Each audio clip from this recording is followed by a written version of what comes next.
Hello Germany ಹೆಂಗಂದ್ರೆ ಇವತ್ತು ನಾವು ಮತ್ತೆ ರೆಗ ನಮ್ಮ ಕಾಲೇಜಿಗೆ ಹೊಟ್ಟಿದ್ದೀವಿ. ನಾನು ನಮ್ಮ ದೋಸ್ತ ನಡ್ಕೋತಾ ಕಾಲೇಜಾಗ ಹೋಗಿದ್ದೀವಿ ರೀ. ಇಲ್ಲಿ ನಮ್ಮ ದೋಸ್ತರೆಲ್ಲ ಕ್ಯಾಂಪ್ ಕೂತಿದ್ರಿ. ಅವ್ರು ಕೂಡ ನಿಂತಿದ್ದೀವಿ ರೀ. ಅವ್ರೇನು ಹೋಗಿಲಾಗಿದ್ರಿ. ನಾನು ಅದ್ರಾಗ ಜಾಯ್ನ್ ಆಗ್ಬೇಕಂತೈತ್ರಿ. ಮತ್ತು ಕ್ಲಾಸಾಗ ಹೋದೀವಿ ರೀ. ಅಲ್ಲಿ ನೋಡ್ತೀವಿ ಪೀರಿಯಡ್ ನಡೆಯಲಾಗಿದ್ರಿ. ಅದಕ್ಕೆ ಫೋನ್ ನೋಡ್ಕೊತ ಕೂತಿರಿ. ನಮ್ಮ ದೋಸ್ತ ಎಲ್ಲ ಇವೆಲ್ಲ ದಂಗೆ ಹಾಕಕತ್ತಿದ್ರಿ. ನೀವು ಟಕಳ ನೋಡ್ರಿ ನಮ್ಮ ದೋಸ್ತ ಒಟ್ಟು ದಂಗೆ ಹಾಕೋಕತ್ತಿದ್ರು ಒಬ್ಬ. ಅದಾದಮೇಲೆ ನಾ ವೀಡಿಯೋ ಮಾಡತ್ತೀನಿ ರೀ. ಅವೇನು ಹಚ್ಚಿದ್ರಿ. ಇನ್ನೊಬ್ಬ ನಮ್ಮ ದೋಸ್ತ ಕೈಯಿಂದ ಫೋನ್ ಕಸ್ಕೊಂಡ್ಬಿಟ್ರಿ. ಅದಾದ್ಮೇಲೆ ಹೊರಗೆ ಎಲ್ಲರೂ ಗುಂಪಾಗಿ ನಿಂತಿದ್ದೀವಿ ರೀ. ಮಾತಾಡ್ಕೋತ ಫೋನ್ ನೋಡ್ಕೋತ್ರಿ. ಮತ್ತು ಇಲ್ಲಿ ಬೇಸರ ಬಂದಿತ್ತು ರೀ. ಅದಕ್ಕೆ ನಾ ಮತ್ತು ಗ್ರೌಂಡ್ದಾಗ ಬಂದೀವಿ ರೀ. ಗ್ರೌಂಡ್ದಾಗ ಕೂತಿದ್ದೀವಿ ಫೋನ್ ನೋಡ್ಕೋತ.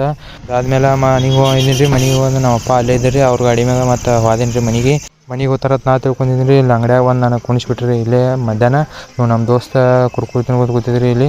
ಅವಾರಿ ಹಾಕೊಂಡು ಕೂತೀನಿ ರೀ. ಮತ್ತು ಸಂಜೆಗೆ ಮತ್ತು ಮನೆಗೆ ಒಂದು ಅಂಗಡಿ ಕಡೆ ಹೋದೀನಿ ರೀ. ಮತ್ತು ನಮ್ಮ ಅಣ್ಣನ ಗಾಡಿ ಮ್ಯಾಗ ಫುಲ್ ಮಳೆ ಆಗಿತ್ತು ರೀ. ಸಂಜೆಗೆ ಮಧ್ಯಾಹ್ನ ಅದು ರೀ. ಮತ್ತು ಇಲ್ಲಿ ಅಂಗಡಿಗೆ ಬಂದು ಕೂತಿದ್ದೀವಿ ರೀ. ಇವತ್ತಿನ ಬ್ಲಾಗ್ ಇಷ್ಟ ರೀ. ಇವತ್ತಿನ ಬ್ಲಾಗ್ ನಿಮ್ಗೆ ಇಷ್ಟ ಆದರೆ ಲೈಕ್ ಶೇರ್ ಸಬ್ಸ್ಕ್ರೈಬ್